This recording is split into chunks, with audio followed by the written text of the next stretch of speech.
Okay, so this is a little video of just how to create a Google form and then use it once you have the form made with some names and things in it. So you're gonna have to start Google Chrome. It's easiest to use Google Chrome, and then you should log in. Now I'm already logged in mine, but you should log into your own Google account, and then right here you have a little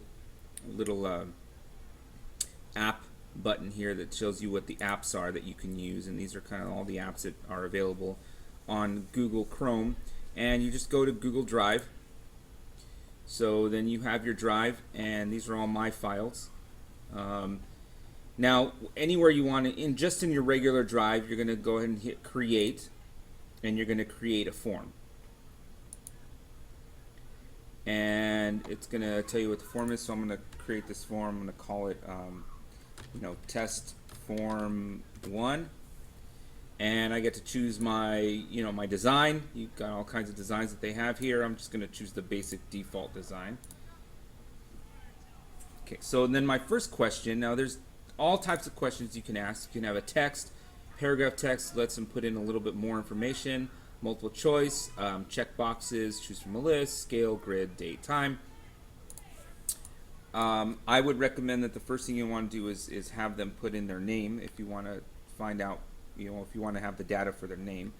So question title, please tell me who you are. And then the help text, I would say last name first,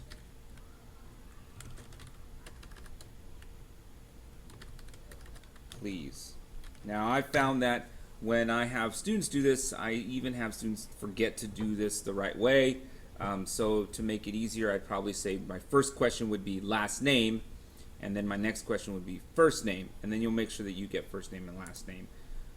This is usually a text, so you'll want them to put in the text. And if you want any advanced settings, you can have date validation, and you can have numbers greater than or less than. I don't really use that very often, so you want to make that a required question because you want to make sure that they do that question when they're putting it in there. Okay, so then I had done, and that's my first question, and I'm going to want to add another item, so I'm going to add something else. Then I'll say, who is your favorite Ninja Turtle? Who is your favorite Ninja Turtle? And that's going to be a multiple choice question. And so in option 1, I'm going to put Leonardo. Tab will get me to the next one. Michelangelo. Enter or tab will get you the next one. Donatello or Raphael. Alright, I'll make that a required question. Done. I could keep adding items if I want. So whatever items that you want to add in. Best picture this, or rate the video from 1 to 10. 1 equals worst, 10 equals best, and I'm going to make that in a scale. So I have a scale from 1 to 10. I could put here worst, blah, best, awesome, and I can make that a required question. Okay, so now I'm just, this is just an example. I'm gonna go ahead and, when I'm done with my my form here, my questions, then I want to accept the responses. So if it's X'd here, it's not accepting. If it's here, it's accepting responses. I can view my live form to see what it's going to look like. This is what it actually looks like. So they enter their name in here, they pick their one, and they can submit it. We'll come back to that. And then I can view my responses. Now here, there's nothing here, obviously, because nobody's responded. But I'll come back to what that looks like in just a second.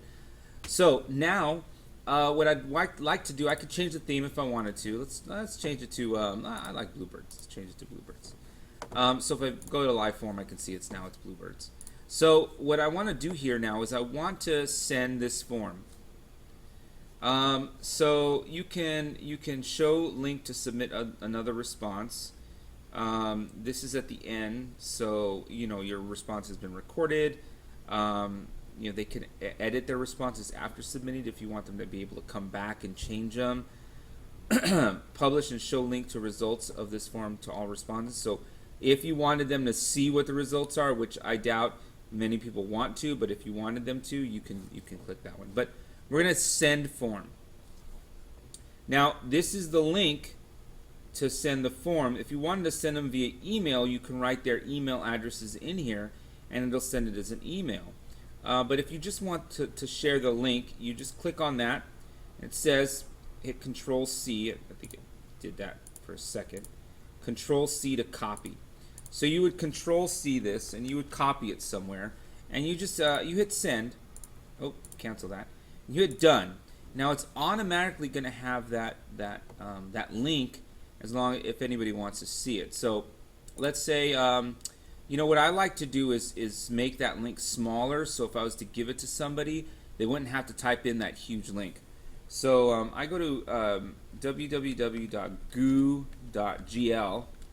and goo.gl is actually a URL shortener that Google has.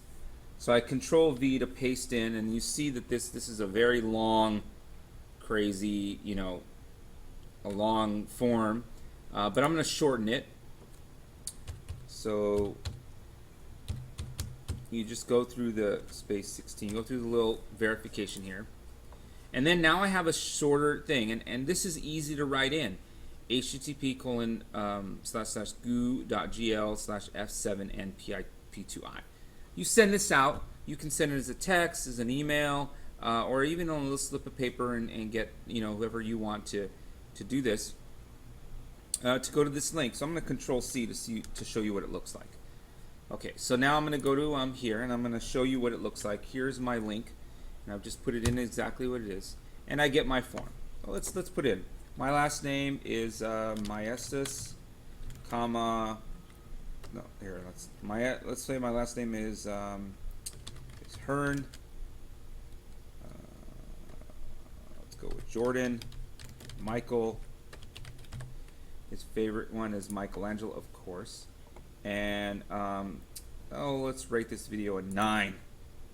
Submit. Your response has been recorded. Awesome. So now we should have his stuff in there. Let's do it again for someone else. Let's say this is my favorite is Kobe Bryant. Kobe likes Raphael. I think he's more of a Leonardo type person. He's going to give it a 7 and submit. All right. So now when you're ready to take a look at the data, you can go in and you can view your responses. So you just go back to now if you're in your Google Drive, I call this test form 1. So if I do my search and I say test form, it should come up here, form 1 with that and with responses.